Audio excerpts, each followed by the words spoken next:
Thank you for tuning in to Old Time Radio Detective. Please like, subscribe, and share. It really helps. Now, over to the show. The National Broadcasting Company presents The Adventures of Sam Spade, Detective.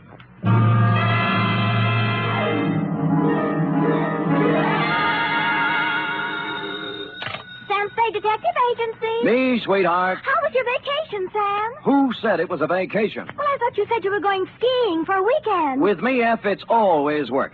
Do you know you can get killed on skis? If you say so, Sam. Yes. Most people just break their legs. Most people pick some easy little slope, the cowards. But I know a ski run up near a town called Lucerne that's sudden death. I know a ski run called the Backbreaker. Really? How dull. And one they named Suicide Drop. Effie, stop trying to top me. You just can't. This was the deadliest ski country ever seen. You just sit there while I do a Christiania swing down Market Street, a Geländer sprung up the stairs, and a Telmark right through the door with a tail I took out of the deep freeze only last night.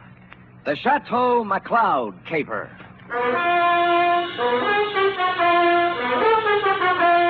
For NBC, William Spear, radio's outstanding producer-director of mystery and crime drama, brings you the greatest private detective of them all in The Adventures of Sam Spade.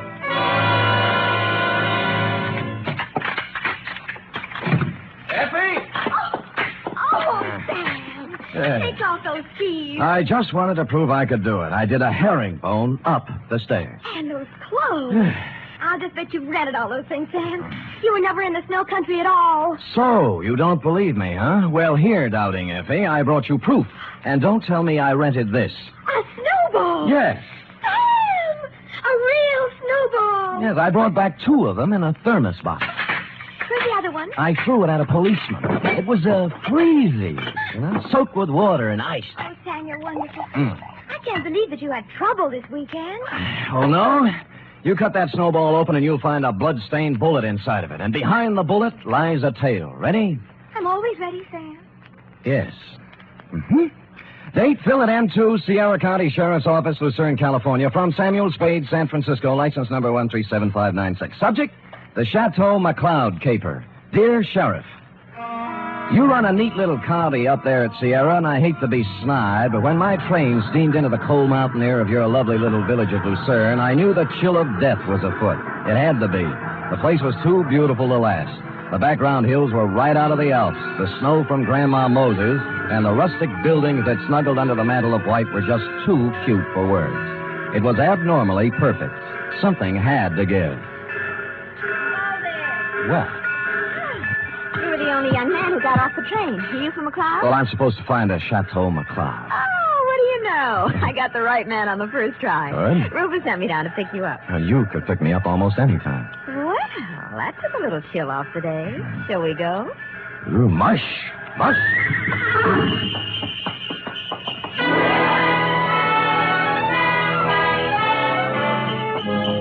We glided out of the station, runners squeaking on snow, the soft pat of hooves, and the jangle of merry bells. We had a bearskin lap robe. It was a short bear, so we had to move close. Her cheeks were apple red, and her silk brown hair flowed in the spanking breeze. Oh, it was a scene that will forever be etched in my memory. Rufus tells me you're an advertising genius. Well, I have placed a few ads in my day, mostly help wanted. Aha, don't kid me. He says you're going to put the McCloud Canneries right on top with a new campaign. On top. You know, you're supposed to have a big name. Just 8 letters, Sam Spade. Oh? Well, I'm Rita Parker. I'm supposed to be Rufy's girlfriend. Of course, I think it's only to make his wife mad. But it's fun up here. Yeah, but this is my first trip. Oh, well, then you're in for a treat. That is, if abnormal psychology appeals to you. What does that mean? The McCloud guest register is always full of dynamite. Oh. For example, this weekend reads thusly. Rufus McCloud with half of the money in the world trying to get the other half. Good. His wife, who has an interlocutory to create. Mrs. Interlocutor. Yeah, Cora. Yeah. Her boyfriend, Paul Endicott, gigolo type. Charlie Allison, co-worker and friend to Rufus. He's a food technician or something dull. So? And then there's Tozier Svenborg, ski instructor, who comes down like a wolf on the fold. And people like that. Yes, well, I'll never remember all the names. I'm in the ad game, you know. It's initials to me. I call people, RL, TS, NTG, and, you know. Well, the names don't mean a thing. Just remember this. Every 30 seconds, duck. I beg your pardon?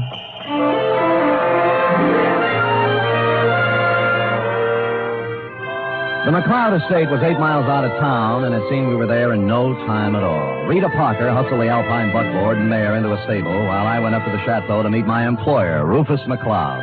It was more of a Swiss chalet, you know, where the second floor is larger than the first, and I guarantee that no one in Switzerland could have afforded this chalet, even with the second floor the same size as the first. I walked in and found Rufus, big and red-faced, standing in front of a fireplace that could easily have roasted a brace of oxen, rump to rump. Of course, you're Sam Spade. I am, Mr. McCloud. Well, you came at an opportune time. There's no one around to overhear our conversation. I suppose you wonder why I hired a detective for a place like this. Well, not especially. I go where the people go, and the money. You'll be paid well for your time and trouble. I must be quick. In essence, this is my situation. Yes. Earlier this week, I received an anonymous letter saying that if I invited the guest list I'd planned for this weekend, there might be serious trouble. Here's the letter. Keep it to yourself. It's a Los Angeles postmark. I see. Well, we might start by tracing down this typewriter through an L.A. detective agency. Every one of my charming guests is from Los Angeles.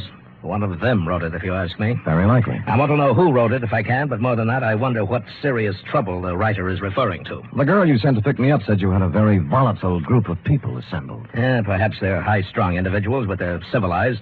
I'm sure their conflict would never get beyond a cutting phrase or two, or perhaps a punch thrown here or there. Well, then you really don't believe you'll have any trouble? I don't know. I thought it would be advisable to have a man like yourself around. Yes. One who deals in trouble professionally. Perhaps if things do get out of line, you can help repair the damages or even prevent things from occurring. Well, I'll do my best, Mr. McCloud, but it's not easy to look for something when you don't know what you're looking for. Here they come, Spade. Oh. Back from the ski runs. Oh. I told them you were handling an advertising campaign for my canneries.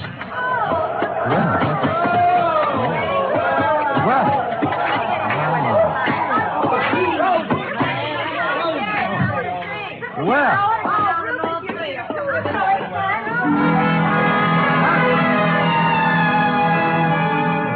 They came stamping in, pulling off gloves, unzipping parkas, and if it hadn't been for the grown-up dialogue, looking all the while like a group of carefree children, it was hard to believe that the chill of death was also in an even day.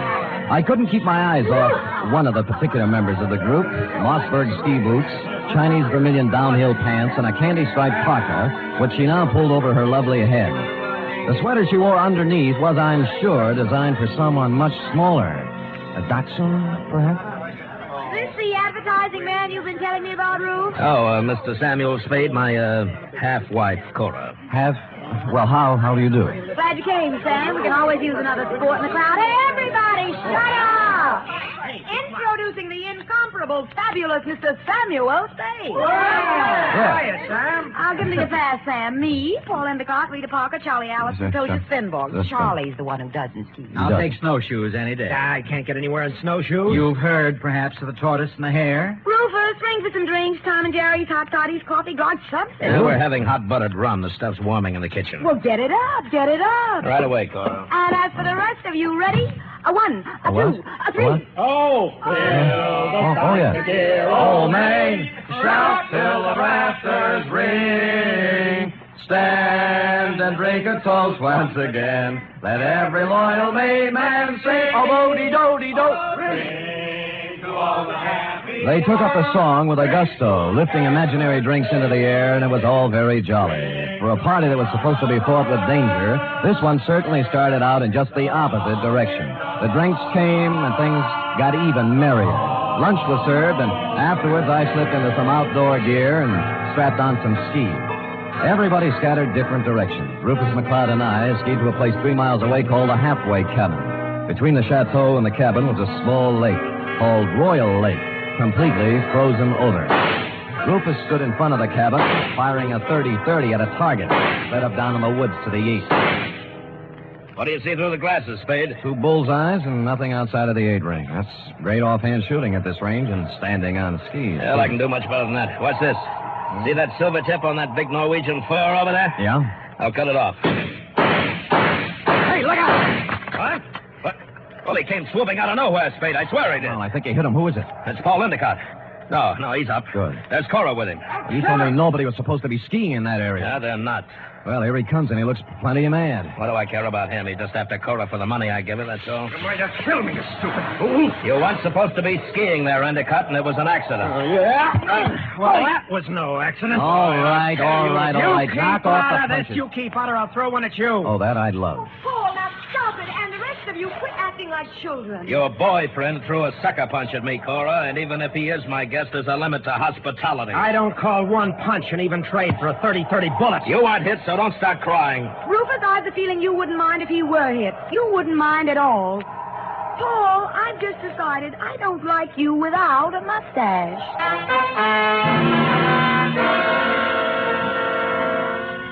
Well, from then on, everybody dropped the pretense, and you knew where you stood. And it was chilly, too.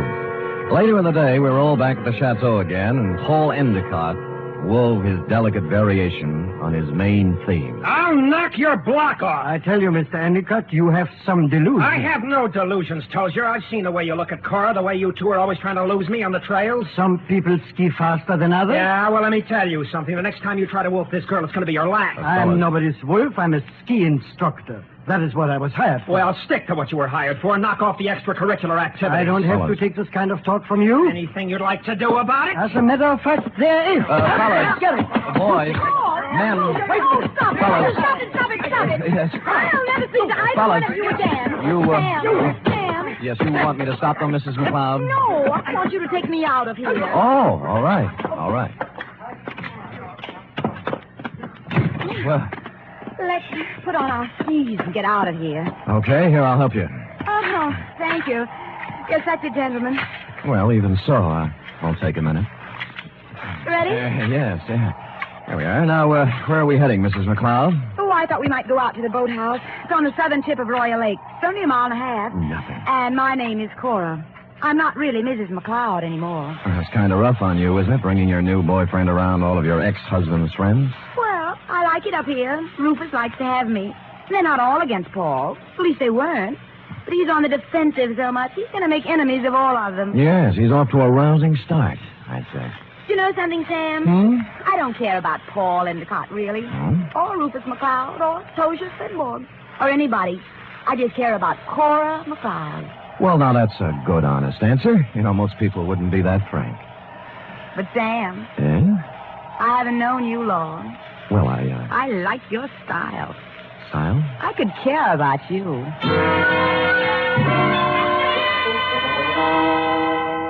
It broke my heart not to stop right there on the trail and kiss her because that's what she wanted me to do. So that's why I didn't do it. And I'll never turn down anything better.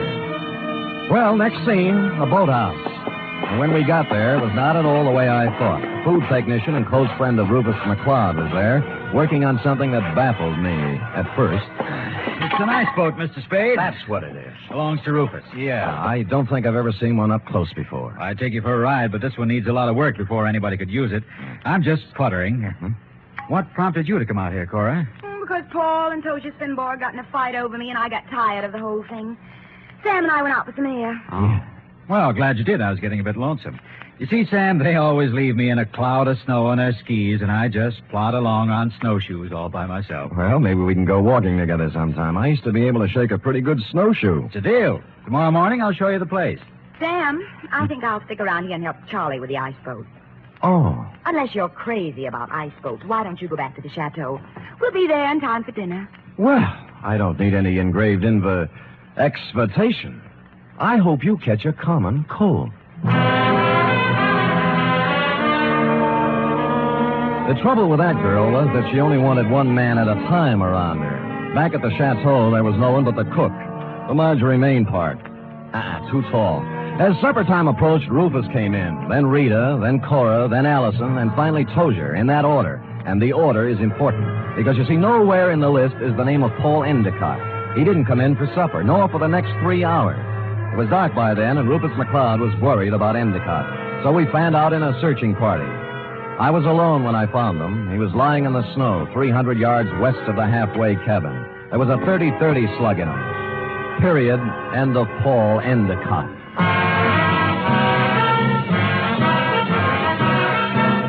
You are listening to the weekly adventure of radio's most famous detective, Sam Spade.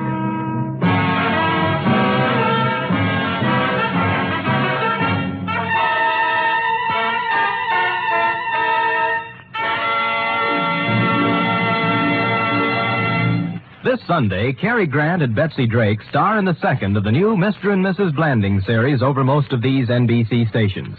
The delightful tribulations of Jim Blandings and his wife Muriel as they built their famous dream house entertained millions as a novel and then as a motion picture. And now you can follow the further adventures of Mr. and Mrs. Blandings every Sunday on NBC.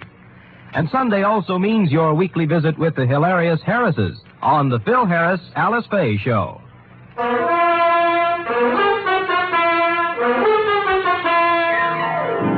And now back to the Chateau McCloud Caper, tonight's adventure with Sam Spade.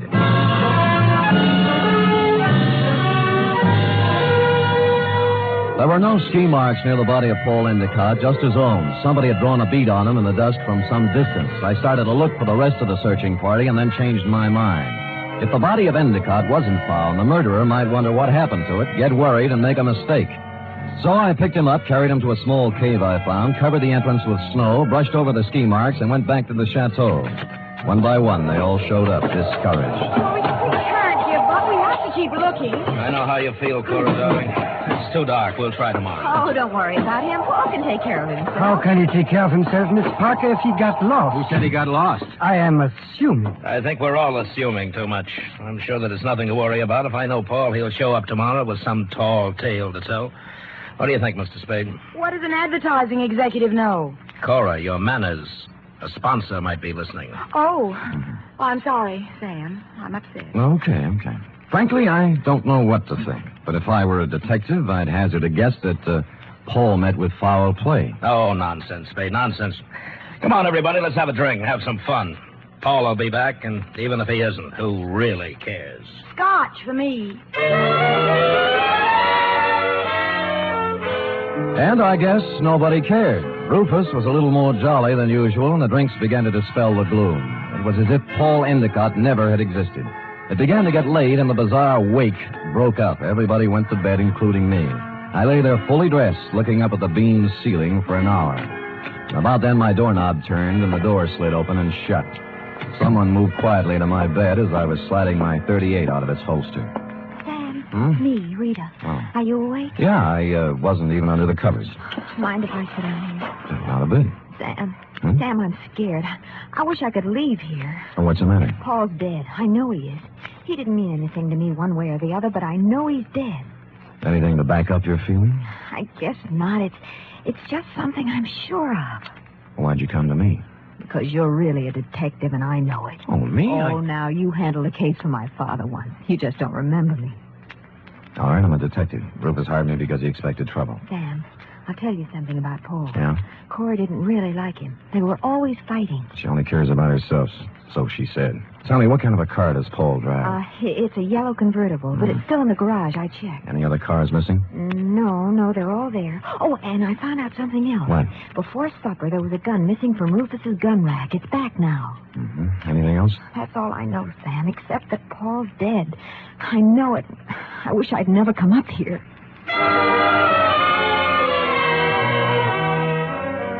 After she left, I dressed for outdoors and climbed through the bedroom window. It was still and quiet, and it was a quarter moon when I skied away from the chateau. I wanted to look the land over myself before the next day, when the clues, if any, were trampled into the snow. When I passed the northern tip of Royal Lake on the trail to the halfway cabin, I saw a new set of ski tracks heading into the woods where I'd found Endicott's body. I followed them, and they went right to the cave where I'd hidden him. And he was gone. I was standing there, pondering this, when I thought I saw something move in the trees to the west of me. I stood stock still. That was a mistake. A bullet splintered a tree next to me, and I shoved off as fast as I could. There was no second shot. I circled around in the trees trying to catch sight of someone. Nothing. I kept in the shadows and made for the halfway cabin. It was dark and quiet, at least until I opened the door. I tried, but he had the advantage of surprise and some kind of a club. I ended up on the floor with someone sitting on my chest. All right, I have your gun. You make one wrong move, Spade, and I'll use it. It's got bullets in it and a hair trigger, so be careful. We could use a little light. As you see, there's Paul Endicott's body. Yeah. How did you find him, Tozier? You're only putting a noose around your neck. You're a very perceiving man, Mr. Spade. How do you figure I did it? I talk better on my feet. Just remember the gun. If you didn't kill him, how else would you know where the body was? Because I know this country like the back of my hand. He had to be somewhere. You are the killer, Mr. Spade. Me? Why, I do not know. You found the body before anyone else could. Hid it, then clumsily tried to hide your tracks. Don't be silly. Why would I come back? A murderer always worries about his crime. Did he forget something? Was something left undone? It's a natural. It sounds good, except it isn't true. You couldn't pin it on me in a month of Sundays. But somebody might just tie it on to you. That's what you think. Do you know what I'm going to do now? I wouldn't want to guess. The shots came pouring in through the window, and Tozier Svenborg went down. I saw the flash of a face outside and was gone. I kicked at the lamp, threw the place into darkness, and lay on the floor. Then I crawled over to Svenborg and took my gun back. Well, that was a surprise. It hurt quite a bit. Where'd you get it? Oh, somewhere in the back. Let me see. It's at the shoulder level. But he won't die anyway. I'm afraid I misjudged you, Mr. Spade. Go after him. Go after him and catch whoever it was. I can't leave you here. I'll take care of myself. Just leave me your gun for protection. No, I'll stay. Go, please, while there's time. Or are you afraid? I was, but I gave him my gun and left. Outside, there were many ski tracks, but a fresh set led left from the halfway cabin down. They went right to the edge of Royal Lake and then stopped. There were no marks of ski poles on the ice, so I followed the shoreline, looking for some kind of a clue. It wasn't until I reached the southern tip of Royal Lake that my effort was rewarded. Leading up from the ice were a set of footprints, then a set of ski marks. They led to the boathouse. Inside, I found two interesting items. One, a dismantled ice boat with fresh ice on the runners. Two, a pair of skis with snow in the grooves. I made my way along the beaten path back to the chateau. Circled it once, found interesting item number 3, and went in. Well, what were you doing up, Spade? Did you hear the shots, too? Yeah, I thought I'd look around. Cold. Woke me out of a sound sleep, Sam. What was it, you know? Well, I didn't find out about the first shot, Mrs. McCloud. That was fired at me. But the next 3 were fired at a man named Tozier Svenborg. Oh, no. Tozier? How did it happen, Spade? What's it all about? He found Endicott's body in the woods. Dead? Very. I told you, Sam. I told you. Told him what? What do you know about it? Nothing. I just had the feeling, that's all. You know something. Now tell us or I'll slap the rents right out of your head. I don't know anything at all. I just had a feeling. Who shot Tozier, Spade, and why? I don't know. I was standing with him in the halfway cabin. Somebody shot through the window. Didn't you see them? Don't you know who it was? I was too busy ducking to look. Just answer me one thing. Have any of you been out? Of course not. No. I haven't, and Mr. Allison's in bed.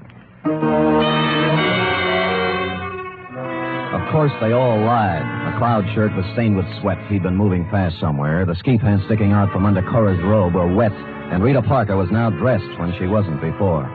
I was trying to figure out something to say when Charlie Allison came out from his bedroom, rubbing sleep out of his eyes and pulling a robe on. What's going on here? What's all the excitement about? They found Paul dead, and somebody shot Tozier. No. Where is Tozier? In the halfway cabin. Well, let's get him to a doctor. I'll call one from town. Why don't you go up and get Tozier? I'll have a car ready, and we'll take him right into the Lucerne Hospital. Wait a minute. What about the murderer? Who did the shooting? Nobody's getting out of my sight. It had to be one of us. Why, Cora?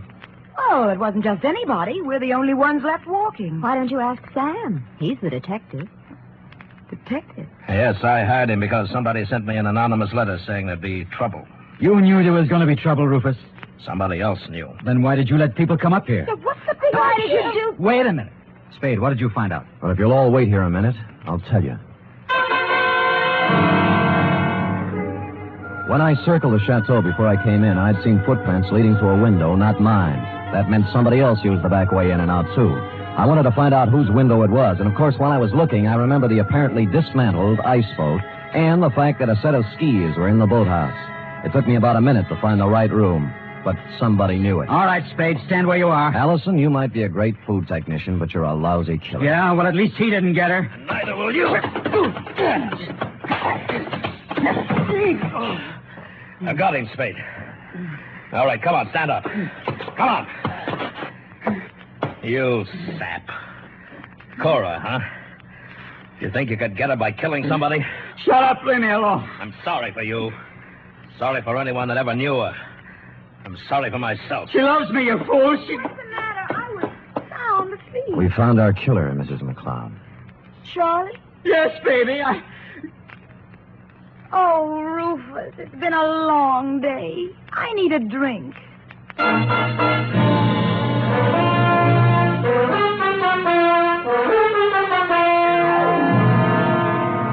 And that goes to show you how cold it can get in the snow country, F. Period. End of report. Sam, why would a man do anything like that? When he knew he couldn't get away with it? Because he was stupid, Effie. People must have told him 1,000,000 times that they told him once, crime just doesn't pay. No. Yeah. Now, go type that up, will you? Go on, scamper. Woof.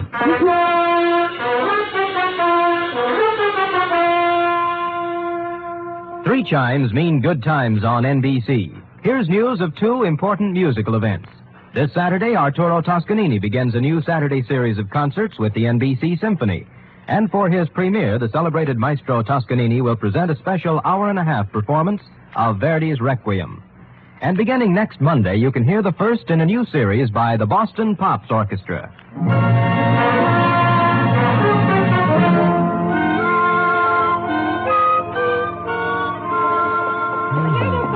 All typed up. All but the P.S. page, that is. What P.S. page? Why should it need a P.S.? Sam, you know that this report, to borrow a phrase from you, is full of holes. My phrase? I wish I'd never said it. Now, for instance, who sent the note to Rufus? Paul Endicott. He expected trouble. That's why he was so belligerent to everybody. All right. Yes. I'm going to come right out and ask you. Good. Why did Allison kill him? Well, I thought it was rather obvious, Effie. Cora was leaving Rufus McCloud for Allison, but because Allison worked for McCloud until Cora's divorce was final, they didn't want Rufus to know about it. So they used Paul Endicott as a decoy love affair. But I'll bet Endicott didn't want to give Cora up. I'll bet that was it, Sam. Effie, I don't know how you ever guessed. Endicott saw in it a chance to pick up a buck with a little blackmail. It's just a wild guess, Sam. Yes. And, of course, Allison did ski, didn't he? What do you think? Well, how else could he get around so fast? And he made such a point about those snowshoes. Sam? Yes? If I'd written the caper, I'd have covered that up a little. Come here. Oh, I'm sorry, Sam. I guess I shouldn't have said that. You certainly should not have. You know there's only one thing around here you're supposed to say. Yes, Sam, I know. What is that? Make it fast. Good night, Sam. Good night, sweetheart.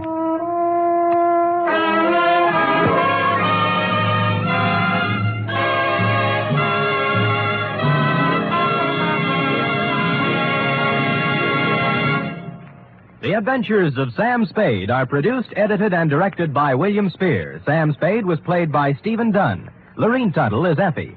Script for tonight's adventure by John Michael Hayes. Musical scoring by Lud Gluskin, conducted by Robert Armbruster.